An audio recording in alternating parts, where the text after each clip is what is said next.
Alright, boys and girls, before you even decide to purchase that thing, you need to watch that video because I'm gonna give you such information that it's gonna be so helpful that you will be grateful that you watched that video.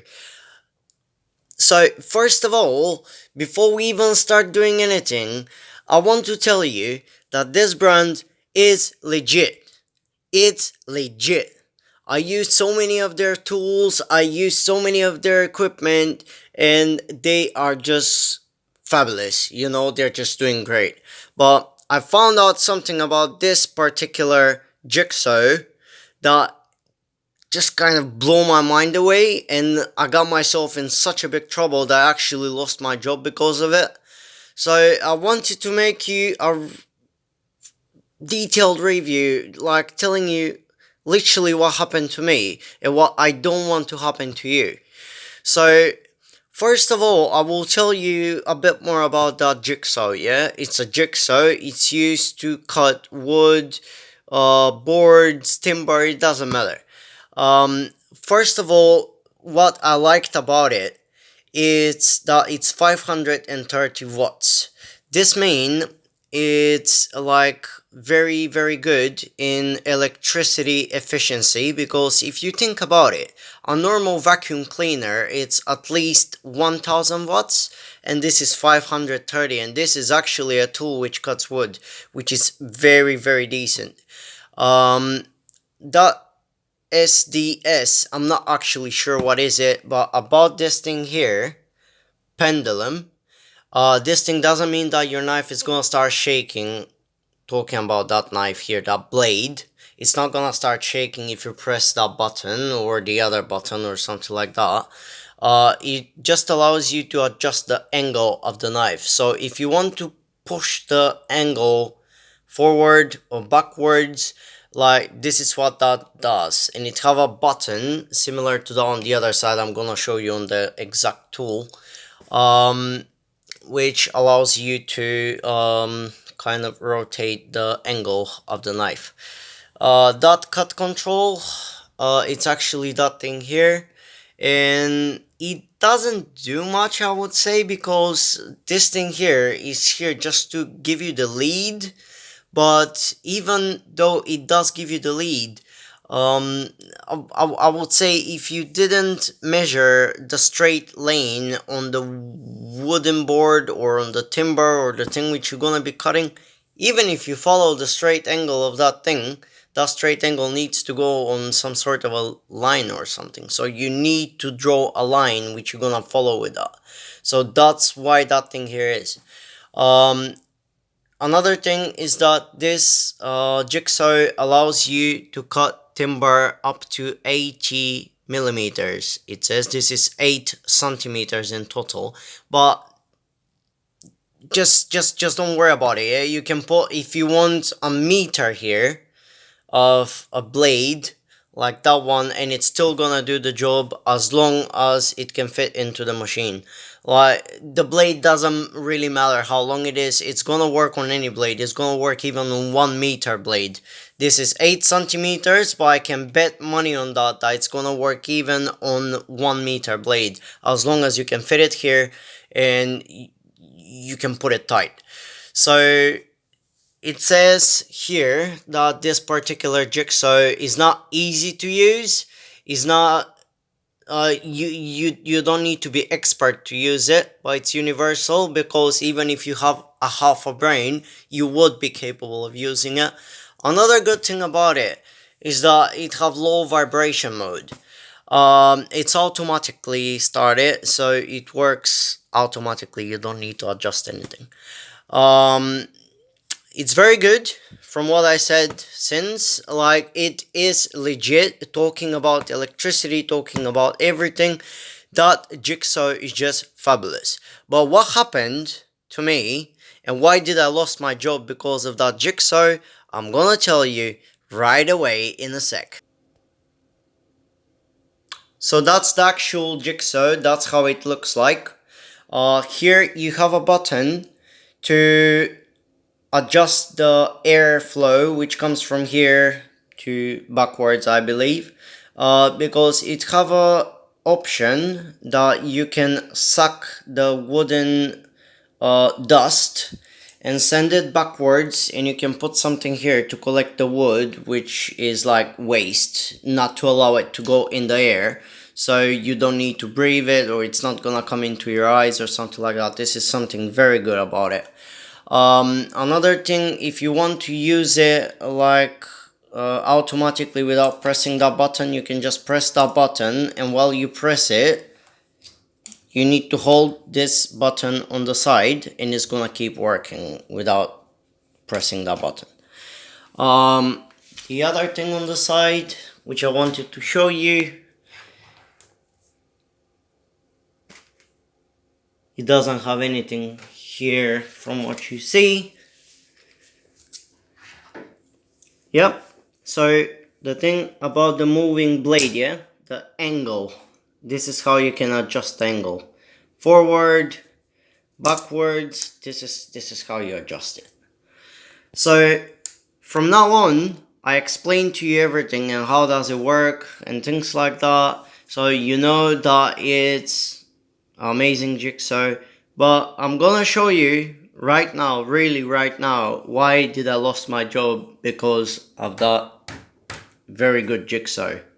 So let's head on to it.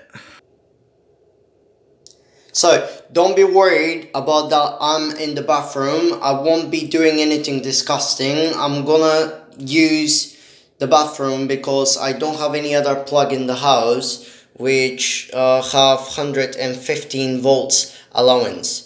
So why did I lost my job? I lost my job because I went to work with that thing and I thought that it's gonna work. But guess what? It didn't. Do you know why? Because this wired tool, Jigsaw, is working only on 240 volts.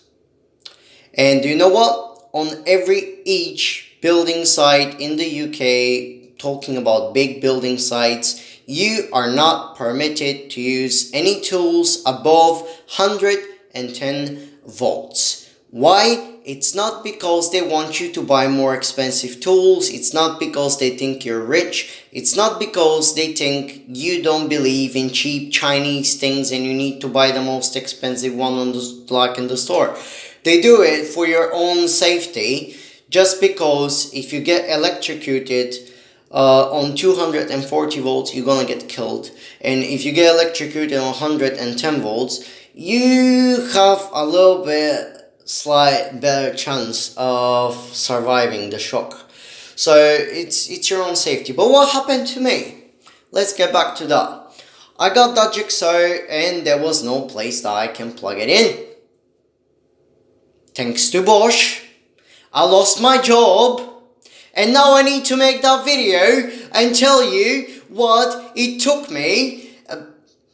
I'm just very, very upset about that. I just literally lost my job because of that thing. And I want to show you if that thing actually works on 110 volts. But no, I can't show you that it works on 110 volts because I have only 115. And you're gonna see that it doesn't even work on 115 volts as well, because it's not made to be used on 110 volts.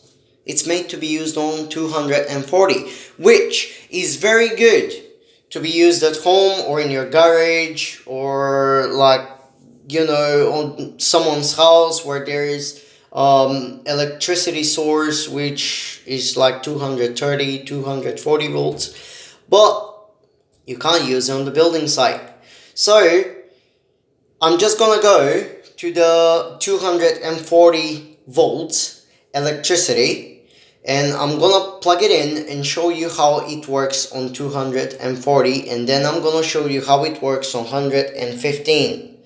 And then you will see why I've lost my job because of that thing, and I'm really, really upset about it. I will keep it. I wish I could have chucked it from the window because I lost so much money and I lost my job just because of that thing.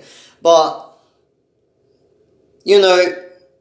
otherwise, At least I did a mistake which is gonna prevent you getting into the same mistake. So let's get on to the 240 volts source. So here we are. This is the plug or the socket, I don't know how it's called. You need to put it in the plug, I believe. And you put it in. But before you do it, always make sure that this switch is off. Plug it in. Check if the machine is switched on or not. Everything, press the buttons. And then, consider starting the machine. Start it.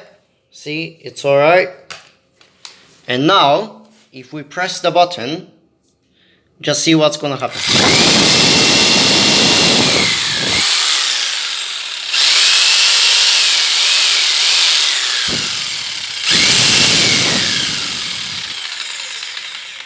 Alright, now when it's down, you switch off from here and then you take it off.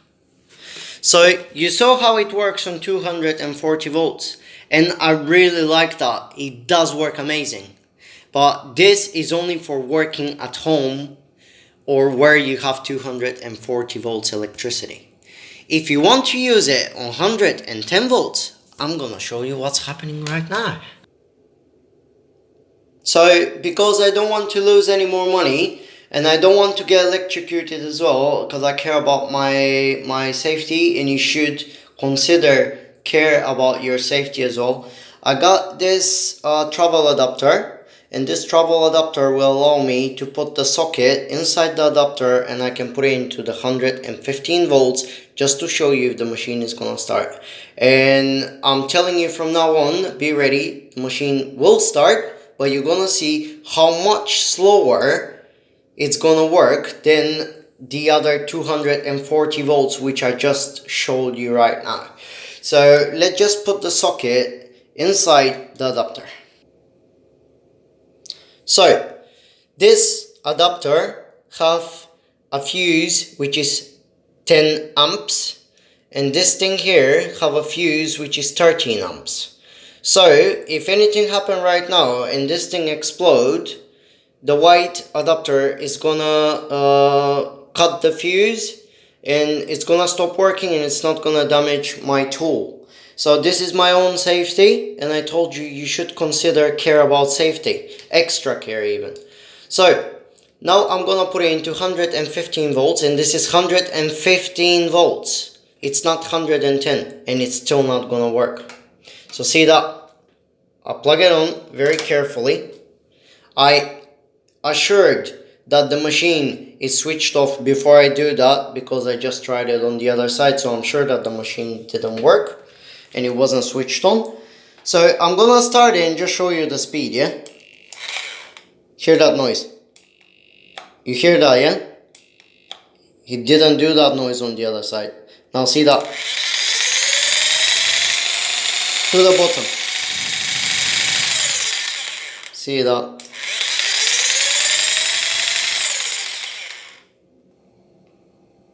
And now, see that.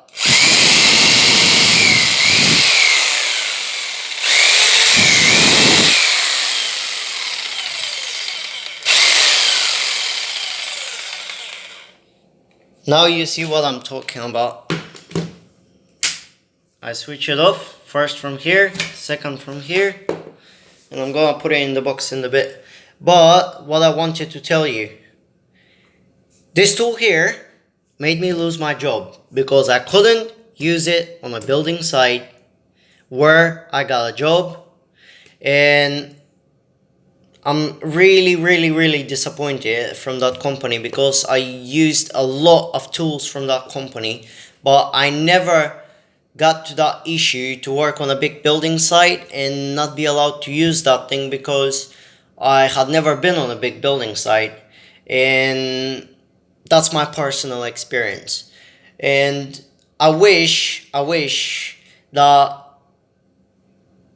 like as many people as possible saw that video and they haven't done the mistake which I did, and they didn't buy this, but they bought the one which is with batteries, so they can charge it at home and use it at work with the batteries without that cable, because they don't have where to plug it on the big building site, because they have only 110 volts on the building site, and you don't have 240 volts where you need to plug that thing in. So what is my advice? If you want to work on a big building site in the United Kingdom, in Scotland or England, or call it however you want, go to the shop, spend 100, 200 pounds extra, get yourself a skill saw or a jigsaw or any saw which work on a battery instead of a cable, and charge it at home, and get, I don't know, 2-3 batteries extra just in case, just to make sure that you will last the whole day at work, and do your job good, leave good impression, keep your job, keep your earnings, be happy, feed your family, and enjoy your life. It's not worth it getting into trouble for nothing, you know Thank you very much for watching, guys. I do appreciate you spending your time on that video, and I wish you a very, very nice day. Thank you very much for watching. Subscribe to my channel, hit the notification button, the like button, and see you the next time. Cheers. Thank you.